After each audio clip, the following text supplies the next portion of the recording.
Belren News.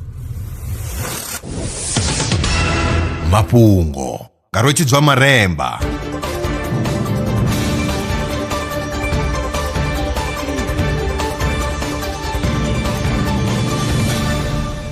Ndo livhuwa zwa zwino ndi tshifhinga tsha mafhungo. Vhorasaintsi vho tumbula uri ndi tshini tshine tsha ita uri muthu a litshe u ḽa zwiḽiwa ngauri o fura. Astrocytes, sele dzi wanalaho maluvhini, dzi tamba tshipiḓa tshihulwane kha u langa lutamo lwa zwiḽiwa. Ngudo yo gandiswaho kha Proceedings of the National Academy of Sciences i ḓo thusa u khwinisa dzilafho ḽa vhathu vhane vha vha na thaidzo ya u nona na avho vhane vha vha na vhuleme ha u ḽa. Tsedzuluso yo rangwa phanḓa nga Yunivesithi ya Maryland na Yunivesithi ya Conception. Zwiḽiwa zwine vhathu vha ḽa zwi a thivhela u farwa nga vhulwadze ha kholera. U ya nga tsedzuluso ntswa, dziṅwe proteini dzi wanalaho kha zwiḽiwa zwi re na mafhi na goroyi dzi a ita uri tshitzhili tshi vhangaho kholera tshi si vhe na maanḓa dangani. Izwi zwi thivhela uri muvhili u si tsha ṱhaselwa nga kholera. Tsedzuluso yo rangwaho phanḓa nga University of California, Riverside yo anḓadzwa kha dzhenala ya Cell Host and Microbe. Vha ḽihoro ḽa Action SA vha ri vho vhaisala zwihulu nga zwe zwa itea vhuponi ha Manele kha muvhundu wa Madontsi fhasi ha Ward 24 he nnḓu ya muṅwe wa vhadzulapo ya wa ya sala kha tshiimo tshi si tshavhuḓi ngeno phera yo salaho i na mitwe. Vha ḽihoro vha ri masipala wa Collins Chavane a huna zwine wa khou ita nga nyimele iyo.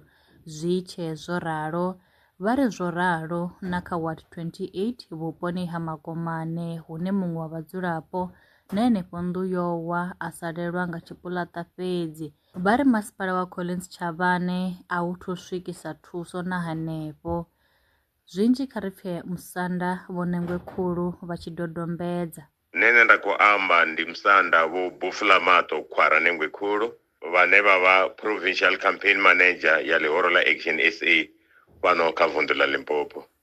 Rine vha Action SA ro vhaisala nga maanḓa kha zwithu zwo iteaho hangei Manele Village ha Madontsi kha Ward 24. Mudzulapo ane a pfi Shaniseka Catherine Boweni ane a dzula hanefho muḓini wawe hanefho Manele Village na vhathu vhane vha vha tshi khou ita plus minus 8. Nnḓu dzo wa na i songo waho i na mitwe nnḓu yoṱhe. Ava vhathu tshetsho tshi nnḓu dzawa a vhathu vhuya vha kwamiwa na nga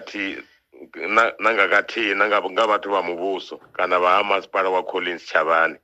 Zwino hava vhathu vha dzula vha 8 kha hoyo muḓi. Zwine nnḓu ya vhanga mitwe ngayo zwi to sumbedza zwa uri tshifhinga tshiṅwe na tshiṅwe na heyi salaho i songo waho i nga kha ḓiwa lune muvhuso kana masipala wa Collins Chavane a u khou ri tshithu ngazwo. Zwi kha ḓivha zwezwo na kha Ward 28 Collins Chavane ha Magomane Village hu na mudzulapo hanefha ane a pfi Donald Shilenge na ene nnḓu dzo wa dzoṱhe u to sala kupuḽaṱa kuthihi u dzula na murathu wawe na hanefho a huna zwine zwa khou itea na mukhanselara ha thu vhuya a ya a sedza uri na hu khou itea mini lune masipala wa Collins Chavane a u khou vhuya wa ri tshithu ngazwo. Havha vhathu vha ri khou dzula kha yo Ward 28 a vhashumi na zwiḽiwa vha tou wana dzi food parcels lune nga thungo nga hafha vha na thaidzo ya vhudzulo. Nṋe ri khou ri na masipala wa Collins Chavane a u khou vhuya wa zwi dzhiela nṱha hezwo zwithu. Ndi uri nyimele yavho i tou vha nnḓa tshoṱhe a huna ane a khou vhuya a thusa nga hezwo zwithu. Zwino rine vha Action SA zwi khou ri vhaisa nga maanḓa uri na muvhuso uri mini nga vhathu vhe nnḓu dzavho dzawa kha hafho kha Ward 24 na Ward 28 Collins Chavane. Ri khou ri ḓo sala muraho rine vha Action SA uri ri vhone uri havha vhathu muvhuso u vha fhaṱele dzinnḓu. Ndi ḽeḽo ḽine ḽa khou bva kha rine vha Action SA uri zwi khou ri vhaisesa uri na masipala wa Collins Chavane uri mini ngazwo hezwo zwithu ngwenyama. Mapholisa vha tshi lwa vhusiku vha khou humbela thuso kha tshitshavha u thusiwa u ṱoḓisiswa musidzana wa miṅwaha ya 18 ane a vha Selaelo Ndadza a bvaho vhuponi ha Tshikwarani. Selaelo o vhigwa u pfi o ngalangala nga swondaha ḽa ṱhanuno ṅwedzi wa Lambamai. Izwi ndi nga murahu ha musi mukomana wa Selaelo a tshi ṱanganedza luṱingo u bva kha makhulu wawe uri murathu wawe Selaelo ha ngo vhuya hayani nga murahu ha musi o ṋetshedzwa tshelede uri a yo renga mishonga moḽoni wa Madombija. Hu khou pfi o guma u vhonala o ambara bokhathi ḽa blue na tshikipa tshitshena. O ṱoḓwa kha dzikhonani na kha mashaka fhedzi vha sa mu wane, ane a nga vha a na vhuṱanzi vhune a nga thusa kha u waniwa ha siḽaelo ndadza.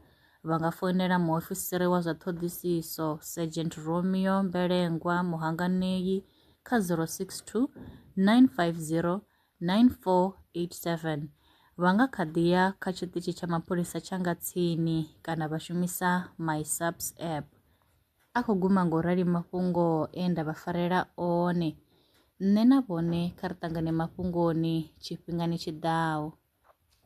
Lwa miṅwaha i fhiraho sumbe dzina ḽithihi fhedzi ndi ḽone ḽi bvaho phanḓa ku endedza vhadzulapo vha ḽa Afrika Tshipembe. Mulaudzi Transport Service ndi khamphani yavho ine ya vhaendedza u ya na u vhuya mishumoni nyendo dza kule na tsini, hu tshi katela na u welekanya mikano ya mashango a tsini na Afrika Tshipembe. Ri vhaendedza vha swika hune vha khou ya vho tsireledzea. Arali vha tshi ṱoḓa u bva nga tshigwada u dzhenelela vhuṱambo vhufhio na vhufhio, kha vha ri fhulufhele ngauri ri ḓo vha swikisa nga tshifhinga. Vha nga ri kwama kha nomboro dzi tevhelaho 083 227 0606. Mulaudzi Transport Service, no place is too far to reach. Zwino ri tshi khou amba vhanga vha sa ḓivhi uri masheleni a u tandulula thaidzo ine vha vha nayo vha ṱo a wana gai, vha songo tsha ṱwa vha tshi renga nga ṱhoho lini. Valrand Brands i hanefha tsini na vhone, ri ḓo vha thusa u bva kha 500 u swika kha 4000 randa. Riṋe ri khou ṱoḓa tshiḽipi tsha muholo, khophi ya basa, 3 months bank statement na proof of residence. U bvapo tshelede i khou ṋamba ya dzheniswa nga murahu zwiminetse nyana. Kha vha rumele WhatsApp zwino 072 019 5843. Valrand Brands ndi vha hadzimisa masheleni vho ḓi ṅwaliselaho.